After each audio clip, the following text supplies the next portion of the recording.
Let's go to, let's see, Raleigh, North Carolina, and let's talk to Grace. What's up, Grace?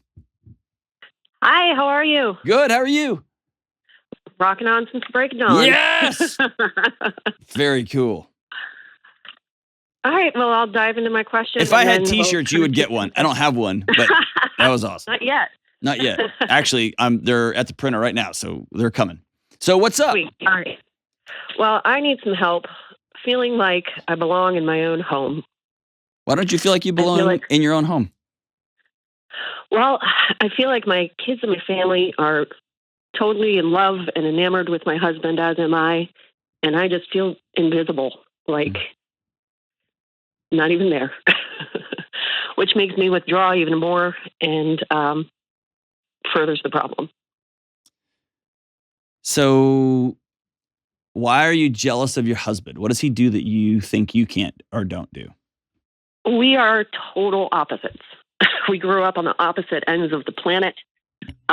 He is extroverted, handsome, outgoing, smart, funny, talented, has a million friends, successful, and I'm none of those things. I call bullcrap on a stick, in a box, on the wings of an eagle, Grace. You are not telling the truth.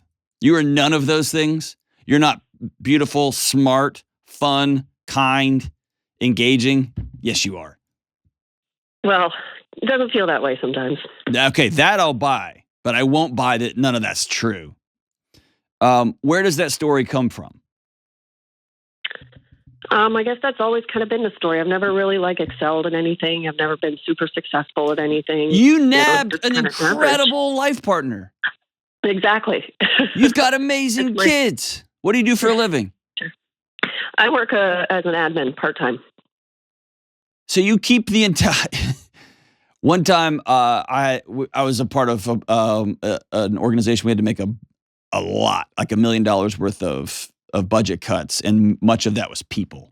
And on the way to, my wife and I were driving somewhere one day, and my admin at the time, her name was Tracy. She's one of the most extraordinary people I've ever met.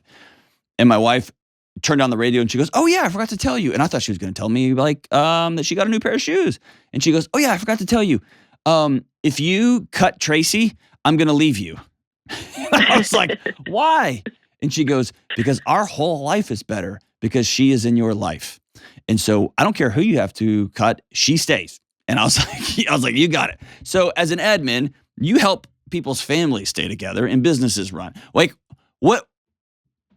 There's a picture in your mind about the way things should be, and there is a feeling in your heart about the way things will feel when we get there.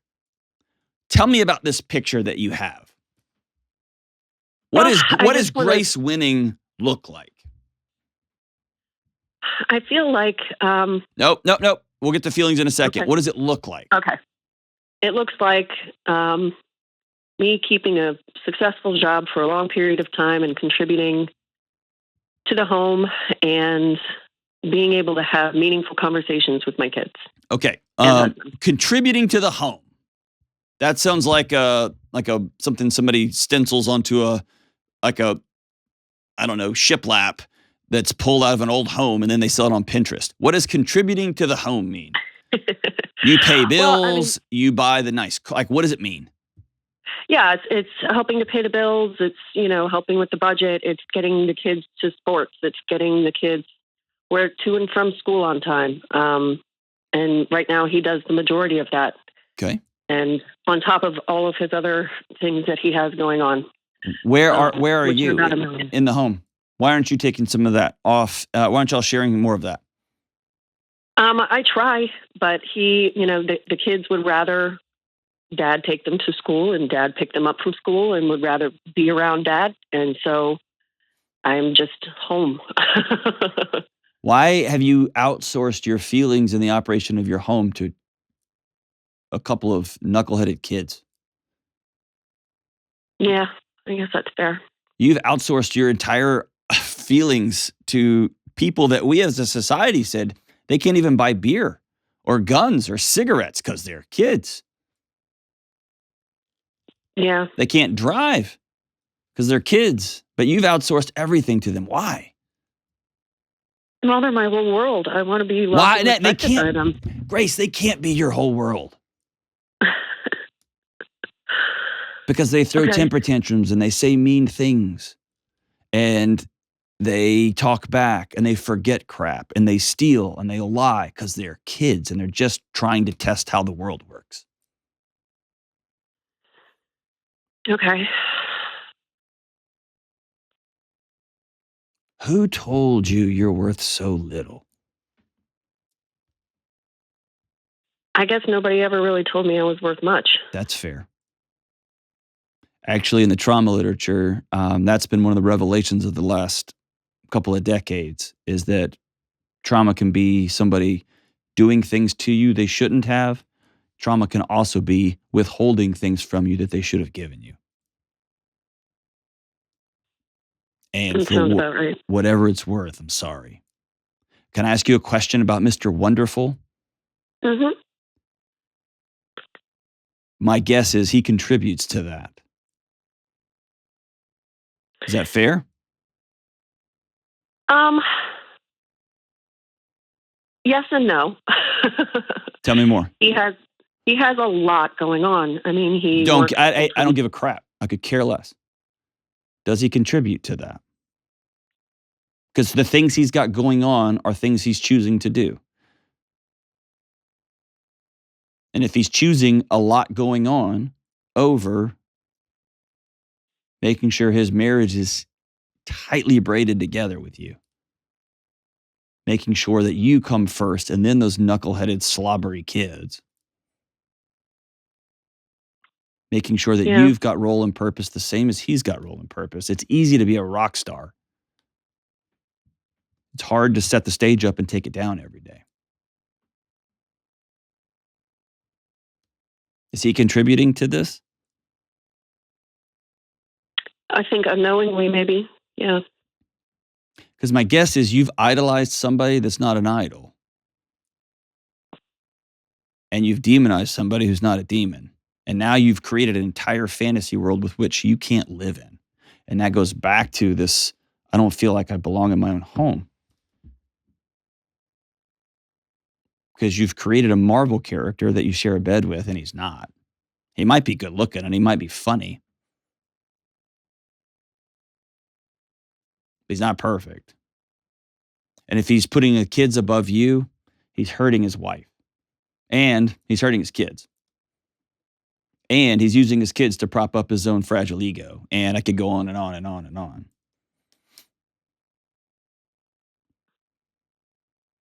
Okay. My question for you, though, is do you want this to be different? Because this has been a pattern for a long, long time in your life, right? Yes. Do you want it to be different? Absolutely. How much so? Because it's going to upturn the apple cart.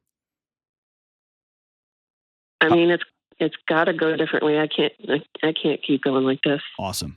That's perfect. That's somebody who knows this apple cart's going to crash or we're going to change directions, right? Mm-hmm. Something happened for you to call me.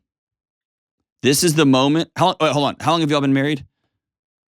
It'll be 16 years in December. Yep. Okay. How old are your kids? We have a 15-year-old and a 12-year-old. Okay.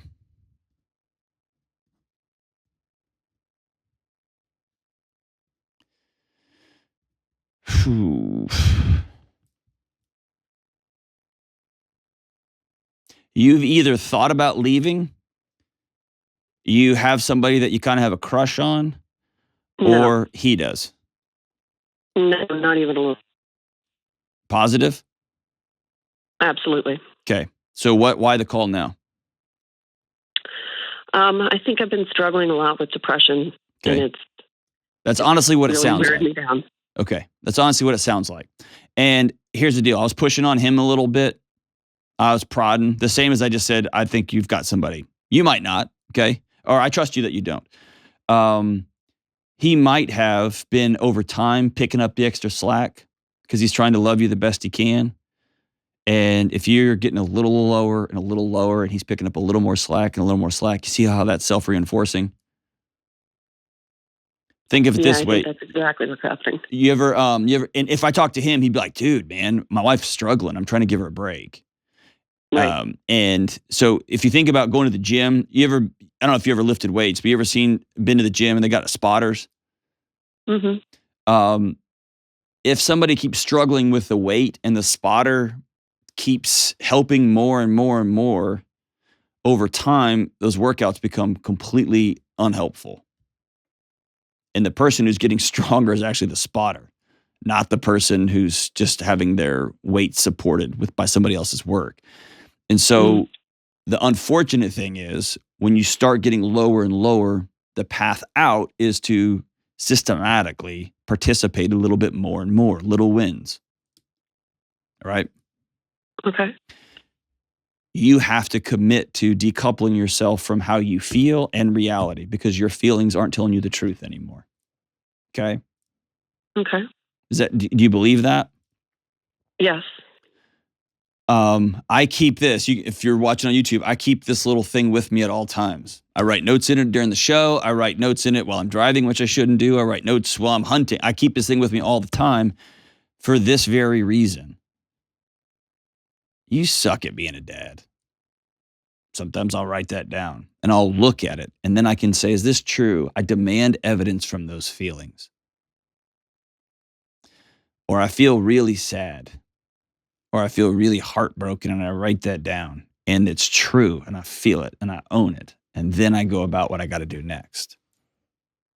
And it feels like over time, your feelings have taken off and they are now in control. And we have to put them back in the back seat. They are very important participants in this ride we're on. But if we let them drive, we end up in a mess. We end up out in the woods somewhere instead of on the road. Okay? Okay. Have you talked to a counselor, a professional? No, I'm trying to find one now. Okay.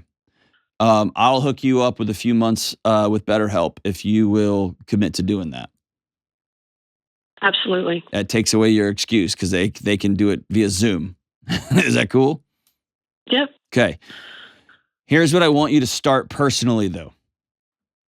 I want you to spend some time. I want you to go to Walmart or some place. You can get on Amazon, just order it and have it shipped to your house tomorrow. But I want you to get a journal of some sort and begin to sort through. Here's what I feel. Have you ever sat down and said your feelings out loud to your husband? Sometimes. Okay. Do you trust him? Absolutely. Okay, awesome. So maybe do a true or false test. I'm going to rattle off 15 feelings. Will you just say true or false? That's it. That's all you get to say, true or false. I am a burden in my own home. He's going to say false. I am not funny. I am ugly. Nobody wants to hang out with me. He's going to say false, false, false. And we're going to go down that list, okay? When my feelings get very strong, I actually outsource them. I've got a couple of people at work. I've got a couple of long-term friends that I say, hey, I feel like this. Am I crazy? And they speak truth to me because I don't see it. My feelings are loud inside my body, and I know myself well enough to know that now. And I want you to begin to talk to somebody. And my promise to you is if you'll commit to this, the lights will come on. They'll be very dim at first, but they'll come on. It's also going to require you to do some things a little bit different, like I'm taking the kids to school 3 days a week now. Whether they kick or scream or what, I don't care. I'm going to take them. And you might have to, you know what? Hey, stay on the line. Also, Jenna, let's get her all the questions for humans cards. We're going to give you some tools to talk to your kids while you're in the car with them. Because now it feels weird, right? You feel like you're taxiing around people who don't like you. Exactly. They do. It's just they're responding to your weird by being weird. And then you're responding to their weird, which they're 15 and 12. They're weird, trust me. If they're wearing new underwear, they're still weird, right? I want you to begin to lean into so when I said they wear new underwear, 15 and 12-year-olds sometimes shower and they put the same underwear back on. If you've ever been to like a camp or something with kids, it's disgusting because they just are like, "What? I got to change underwear. Why? It's all fine." That's what I'm talking about. But you see how you're outsourcing your feelings to them. So here's what we're going to do. We're going to be the adult, and we're going to start practicing entering square into their space. A way I do this now is my 12-year-old son and I, we go to breakfast every week at Waffle House, the healthiest place on earth. We love it. My daughter and I, a couple of nights a week, she is fused to my wife. And if I ask her, hey, can I do bedtime tonight and read your stories? No, Mom. And so 2 or 3 nights a week, couple nights a week, she doesn't get an option. Dad's doing bedtime tonight. You can have nobody or you can choose Dad. And if trust me, I feel like am I so bad that my daughter won't let me read her story? Like what? But I also know that she's 6 and she doesn't get a vote into my innermost feelings because she's 6. Is that fair? Okay. Absolutely. Okay. Hear me say this. You're worth being well, and you're worth a marriage that's incredible that you feel an equal part of. And you and your husband and your kids need you to firmly plant your feet in your home and say, this is my home too. You can't earn your way to that. It has to be an identity that you act your way out of. I am going to fill in the blank because this is my house. I'm going to turn my dance music on and we're going to dance because this is my house. Tonight we're having this because it's my house. I'm doing bedtimes tonight. I'm taking the kids to school because I'm going to participate in the life of my home because this is my life too. Does that sound good? Yeah. You sound like you don't believe me. Yeah, I'm sorry. I'm just trying to process. No, it's a lot. It's a lot. Is this exciting or no? Or does it just feel overwhelming? It feels very overwhelming. How come? I don't even know. Okay. I feel like I've wasted too much time, and now it's going to be too late by the time I turn it around. All right. You just said it perfectly. I feel like I've wasted too much time and it's going to be too late. I want you to write that one down.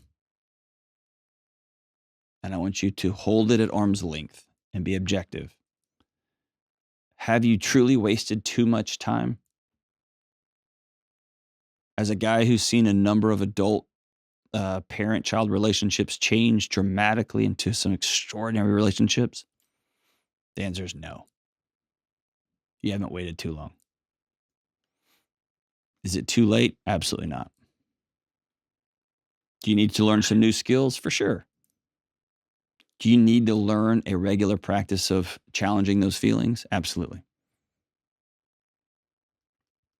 It's about a set of skills, not that you're a bad mom. It's about a set of skills, not that you're a bad wife. Is that true? You're right. Grace, I know that. That's all right. Fine. You're right. Okay. You can't quit this conversation. Okay. What? Okay. Fine. We'll just do whatever y'all want to do. That's cool. No, tonight we're having burgers because I'm freaking Grace and I want burgers. Okay. See what I'm saying? Yeah. Mm-hmm. Now, as soon as we get off the phone, you're going to go pew and go right back to where you're feeling. That's why I'm going to send you these tools. I'm also going to send you Own Your Past, Change Your Future. I'll send you the book too. I'm going to send you everything I got. Okay. Great. Thank you. Okay. Please, though, at the top of the list, get a journal. And right after that, I want you to make sure you plug in with a professional counselor because I do think you're running pretty low. And I think it's been that way for a long time. Fair? Yes. Okay. Let's get with somebody who's going to walk with you on a, every other day or a weekly basis for a while and help untangle some of this stuff. My promise is if you will put the work in, even when you're tired and it feels futile right now, it feels like it's too far gone. It's not. It's not. There's light on the other side of this. I've seen it. And you can see it too.